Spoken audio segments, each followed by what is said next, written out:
የህዝብ አቃቤ ሕግ በዱባይ ከተማ መሃል ስለ ፍንዳታ ድምጾችን የመስማት ትክክለኛ ያልሆነ መረጃ የያዘ ዜና ጽሑፍ ማተምና ማስረጨት በተመለከተ የምርመሩን ወሰን አስፍቷል።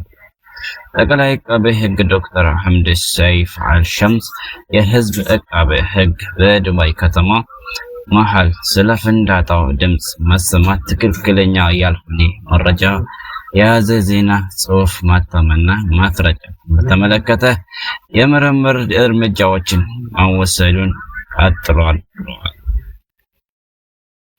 አቃቤ ሕግ የህዝብ አቃቤ ሕግ የጋዜጠኝነትን ዘጋቢውን መግለጫዎችን ሰምቷል። የዜናው ዝርዝሩ ለማዘጋጀት ለማጽደቅ እና ኤጀንሲውን በኩል ለማሳተም